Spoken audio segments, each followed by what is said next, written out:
உற்பத்தியில் நேர்கணிய வெளிவாரி அல்லது உற்பத்தியில் வெளிவாரி நன்மை.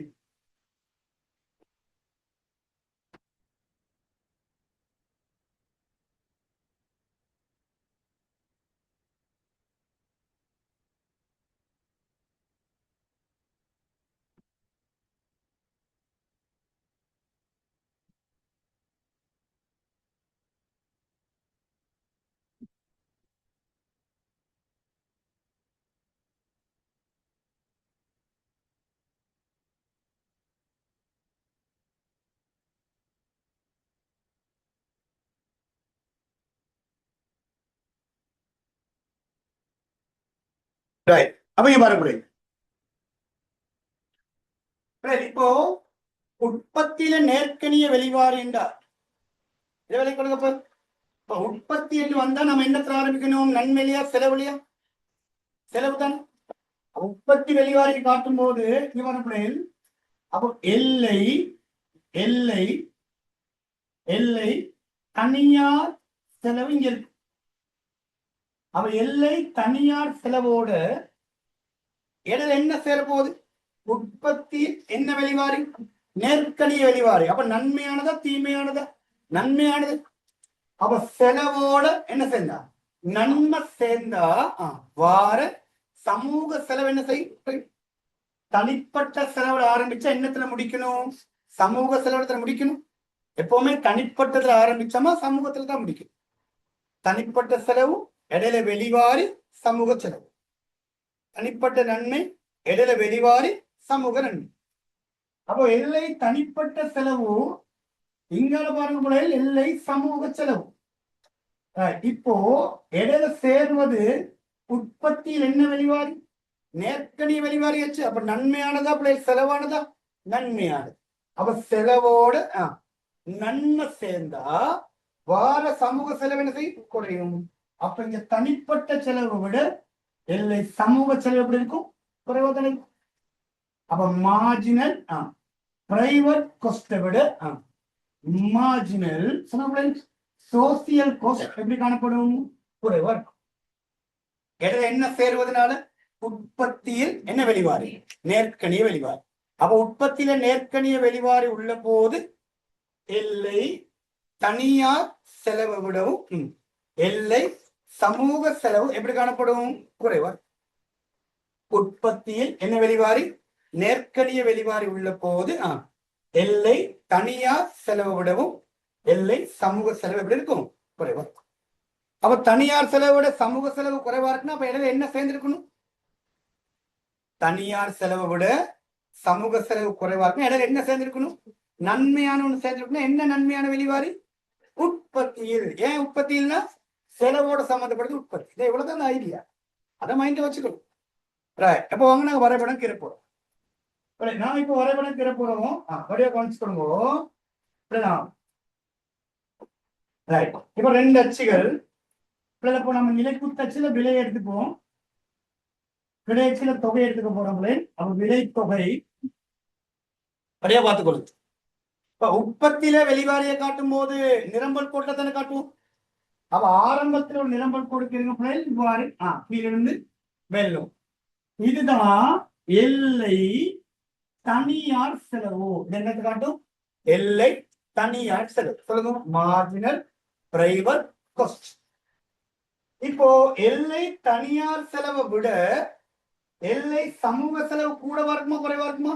குறைவா இருக்கும். காரணம் இடையில என்ன செஞ்சுட்டு? உற்பத்தியில் நேர்கணிய வெளிவருது. அப்போ இந்த எல்லை தனியார் செலவு விடவும் எல்லை சமூக செலவு எப்படி காணப்படும்? குறைவா தானே. குறைவாண்டா இங்க கீழ் நோக்கி. இங்க வலப்புறம் இடப்புறம் சொல்றது இல்லை. இங்க மேல் நோக்கி கீழ் நோக்கி இந்த வார்த்தை கூடுது குறைவு தானே. அப்ப எல்லை தனிப்பட்ட செலவை விட எல்லை சமூக செலவு எப்படி காணப்படும்? குறைவா தானமா. அப்ப இங்கால வரும். குறைவா இங்கால வருமா? அப்ப பார்த்துக்கொள்ளுங்க. இப்படித்தான் போகுது எல்லை சமூக செலவு கோடு. அப்போ கோடு பாருங்க கீழ் நோக்கி நகர்ந்திருக்கு தானே. இந்த ரெண்டுக்கும் உள்ள இடைவெளி தான் இந்த. இது என்ன செலவு கோடு? மேல இருக்கிறது என்ன செலவு கோடு? எல்லை தனியார் செலவு. கீழே இருக்கிறது என்ன கோடு? எல்லை சமூக செலவு. அப்ப தனியார் செலவை விட சமூக செலவு குறைஞ்சிருக்குன்னா அப்ப இடையில சேர்ந்த வெளிவாறு என்னவா இருக்கும்? உற்பத்தியில் நேர்கணிய வெளிவாறு தான் அப்ப இதுதான் உற்பத்தியில் என்ன வெளிவாறு? நேர்கணிய வெளிவாறு. இப்படிதான் வெளிவாரிகளுக்கு கோடுக்குறது இல்லை, அது ஒரு இடைவெளி தானே. அப்ப இப்படி ரெண்டு கோடுகளுக்கு இடையில தான் அந்த வெளிவாரியை காட்டும். அப்ப இதான் முதலாவது கோடு. கவனிச்சு கொள்ளுங்க. எல்லை தனியார் செலவு, எல்லை தனியார் செலவு சேருவது உற்பத்தியில் என்ன வெளிவாரி? நேர்கணிய வெளிவாரி சேர்ந்தா அப்ப தனியார் செலவை விட சமூக செலவு எப்படி இருக்கும்? குறைவா இருக்கும். அப்ப குறைஞ்சிருக்குன்னா கீழ் நோக்கி வருது குறைவு. அப்ப அந்த இடைவெளி என்னவா இருக்கும்? உற்பத்தியில் நேர்கணிய வெளிவாரி. பாருங்க கீழே காட்டிருக்கு.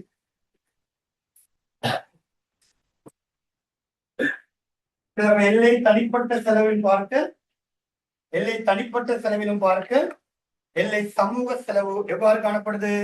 குறைவா காணப்படுது. எல்லை சமூக செலவு குறைவா காணப்படுது. சரி, ஓகே. அடுத்து வாங்க ரெண்டாவது வரை. உற்பத்தியில் என்ன வெளிவாரி? எதிர்கணிய வெளிவாரி. புரிஞ்சுக்கொள்ளுங்க. உற்பத்தியில் வெளிவாரி செலவு, உற்பத்தியில் வெளிவாரி செலவு. உற்பத்தியில எதிர்கணிய வெளிவாரி காணப்பட்டா, வெளிவாரி செலவுன்னு காணப்பட்டா, எல்லை தனியார் செலவு இங்க என்ன வரும்? எல்லை சமூக செலவு தானே. அப்ப உற்பத்தியில என்ன வெளிவாரி காணப்பட்டா? எதிர்கணிய வெளிவாரி காணப்பட்டா எல்லை தனியார் செலவை விடவும் சொல்லுங்க செலவோட செலவு சேர்ந்தா வார சமூக செலவு அதிகமா இருக்கும். வார சமூக செலவு அந்த உற்பத்தியில ஈடுபடுற உற்பத்தியாளனுக்கும் செலவு இருக்கு, அவருடைய உற்பத்தியாளர் சமூகத்தில் இருக்க ஏனைய பிரிவினர்களுக்கு செலவு வருது, தனிப்பட்ட செலவு, வெளிவார செலவு எல்லாம் சேர்த்தா முழு சமூக செலவு எப்படி இருக்கும்? அதிகமா இருக்கும். அப்ப தனிப்பட்ட செலவை விட சமூகத்துக்கான செலவு அங்க எப்படி காணப்படும்? உயர்வா காணப்படும். புரியுதா? அப்ப கோடு கோடு அச்சுகள் இது விலை தொகை எடுத்துக்கொள்ளுங்க. இது மார்ஜினல் பிரைவேட் காஸ்ட் என்பிசி. அப்ப எல்லை தனியார் செலவை விட, எல்லை தனியார் செலவை விட மார்ஜினல் சோசியல் காஸ்ட் எல்லை சமூக செலவு எவ்வாறு காணப்படும்? உயர்வாத்தானே இருக்கும். உயர்வாண்டா மேல் நோக்கி. இங்க வலப்புறம் இடப்புறம் சொல்றது இல்ல, மேல் நோக்கி இருக்கு. இப்படி வரப்போ எல்லை சமூக செலவு மார்ஜினல் சோசியல் காஸ்ட். அப்ப இந்த கேப் என்ன இருக்கும்? சொல்லுங்க, இந்த கேப் என்ன இருக்கும்? உற்பத்தியில் என்ன வெளிவாரி? எதிர்கணியோ நேர்கணியோ? எதிர்கணிய வெளிவாரி. அம்புக்குறி காட்டிருங்க, சரியா பாருங்க. அம்புக்குறி காட்டிருக்கேன்னு சொல்லி கோடு நகர்ந்து பிள்ளை கீழ் நோக்கி நகர்ந்து மேல் நோக்கி நகர்ந்து. சரி, அம்புக்குறி காட்டிருங்க.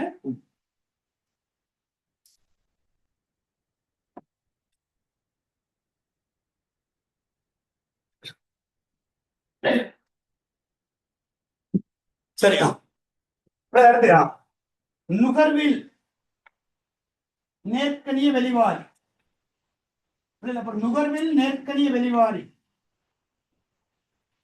நுகர்வில் நேர்கணிய வெளிவாரி என்றா நுகர்வில் நேர்கணிய வெளிவாரி அங்க வரும் எல்லை தனியார் நன்மை மார்ஜினல் பிரைவேட் பெனிஃபிட். நன்மை வரும். அப்ப என்னத்துல முடிக்கணும்? எல்லை சமூக நன்மையில முடிக்கணும். சொல்லுங்க. அப்போ நுகர்வில் என்ன வெளிவாரி? நேர்கணிய வெளிவாரி என்றால் நுகர்வில் வெளிவாரி நன்மை தானே.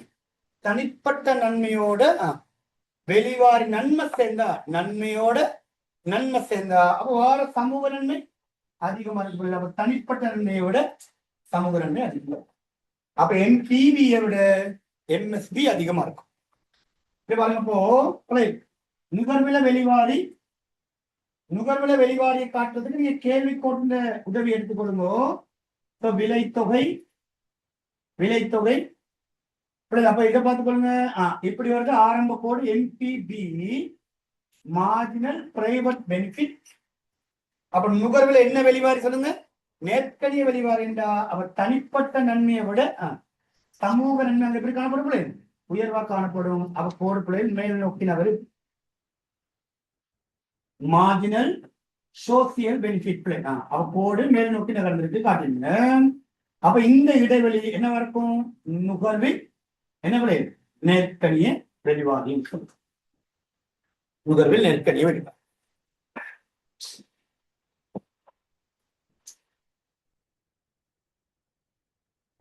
அடுத்து ஃபைனலா 4வது வெளிவாரி சொல்லுங்க. நுகர்வின் என்ன வெளிவாரி? எதிர்கணிய வெளிவாரி என்றார். சொல்லக்கூடிய நுகர்வில் எதிர்கணிய வெளிவாரி என்றால் மாறுதல் வரும். அப்ப நுகர்வில் எதிர்கணிய வெளிவாரி என்றால் எப்படி வரும் சொல்லுங்க? நுகர்வில் எதிர்கணிய வெளிவாரி என்றால் இந்த கூட அப்படியே மாறுதல் வரும். அப்ப நுகர்வில் எதிர்கணிய வெளிவாரி என்றா நேர்கணி வெட்டி போட்டு எதிர்கணியை போடுங்க. அப்ப அங்க எல்லை தனிப்பட்ட நன்மையை விட எல்லை சமூக நன்மை எப்படி இருக்குமா சொல்லுங்க? குறைவா தானே இருக்கும். தனிப்பட்ட நன்மையை விட சமூக நன்மை குறைவா இருக்கும். அப்ப யோசிச்சு பாருங்க, தனிப்பட்ட நன்மையை விட சமூக நன்மை குறைவா இருக்குன்னா அப்ப இடையில சேர்ந்தது என்ன?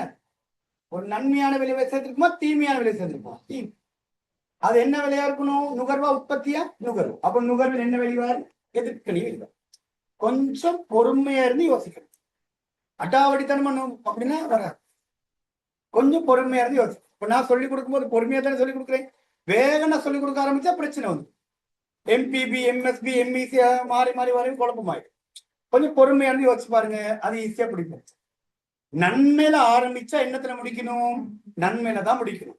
அப்ப நன்மையில ஆரம்பிச்சு நன்மையில முடிக்க போறோம்னா தனிப்பட்ட நன்மையை விட சமூக நன்மை கூட. தனிப்பட்ட நன்மையை விட சமூக நன்மை கூட. அப்ப இடையில சேர்ந்தது நன்மையா தானே இருக்கணும். நன்மை என்ற அது என்னத்தோட சம்பந்தப்படும்? நுகர்வோட சம்பந்தப்படும். அப்ப என்ன வெளிவாரி? நுகர்வில் நேர்கணிய வெளிவாரி. தனிப்பட்ட நன்மையை விட சமூக நன்மை குறைவா இருக்குன்னா அப்ப இடையில சேர்ந்தது தீமையான வெளிவாரி தானே. அப்ப நுகர்வெண்டா சொல்லுங்க, நுகர்வில் எதிர்கணிய வெளிவாரி சரி. இப்படிதான் கண்டுபிடிக்கும். அப்ப கோடு அப்படியே மாறி வேணும். அப்படி அச்சுகள் மாறி வரும். இது வரும் MPB, இது வரும் MSB. சரிங்களா? அப்ப அப்படியே கீழே வரும். அப்ப நுகர்வில் என்ன வெளிவாரி தெரிஞ்சிருக்கணும்? எதிர்கணிய வெளிவாரி. அப்ப MPB-யை விட MSB எப்படி இருக்கு? குறைவா இருக்கு. இடையில சேர்ந்தது நுகர்வில் என்ன வெளிவாரி? எதிர்கணிய வெளிவாரி சரி. ஓகே, அதுல ஒரு மாத்தி கொடுக்கமான உற்பத்தியின் அடிப்பட்டுக்கல்ல. நுகர்வில் எதிர்கணிய வெளிவாரி கீழே பாருங்க என்ன வார்த்தை இருக்கு? உற்பத்தியின் அடிப்படை மாற்றி. நுகர்வில் எதிர்கணிய வெளிவாரி போது MPB-யை விட MSB எப்படி காணப்படும்? குறைவா இருக்கும்.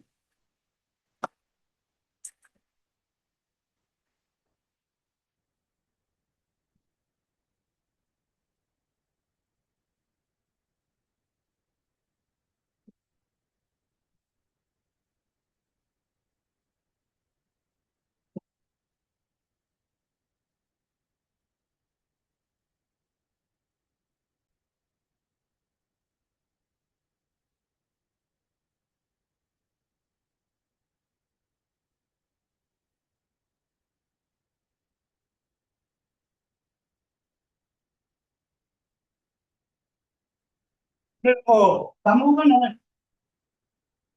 சமூக நலன் சொல்றது தனிப்பட்ட நலனோட வெளிவாரி நலனை கூட்டுங்க. தனிப்பட்ட நலன் 120, வெளிவாரி நலன் 75 சேர்த்தா 195 மில்லியன். சமூக நலன் 195 மில்லியன். சமூக செலவு சோசியல் காஸ்ட். தனிப்பட்ட செலவோட வெளிவாரி செலவு சேர்த்தாப்புல வரும் சமூக செலவு. எவ்வளவு தனிப்பட்ட செலவு? 90. வெளிவாரி செலவு 115. அப்ப சேர்த்தா சமூக செலவு 205 மில்லியன் சமூக செலவு. தேரியது பார்த்தாப்புல சமூக நன்மை அதிகமா சமூக செலவு அதிகம்?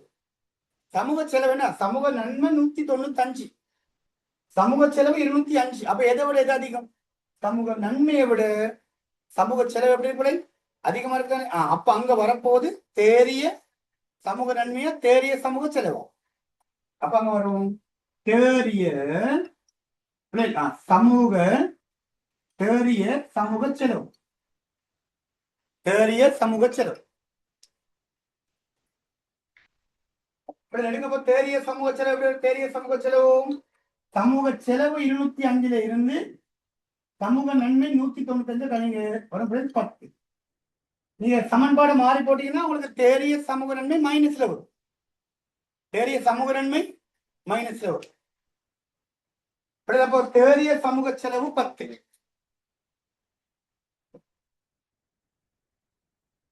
சரி சொல்லுங்கப்பா, அரசு இந்த உற்பத்தியை ஆதரிக்குமா இல்லைன்னா என்ன செய்ய முடியும்? நிராகரிப்பா. அரசுல ஆதரவு இருக்குமா இருக்காதா? இருக்காது. ஏன் சொல்லுங்க பாவம். இங்க எதை விட எது ஜாஸ்தியா இருக்கு? சமூக நன்மையை விட சமூக செலவு அதிகமா இருந்த பிள்ளைகள். அப்ப அரசு இந்த உற்பத்தி என்ன செய்யாது? ஆதரிக்காது.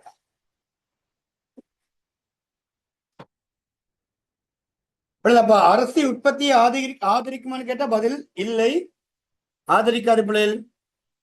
ஏனெனில் சமூக நன்மையை விட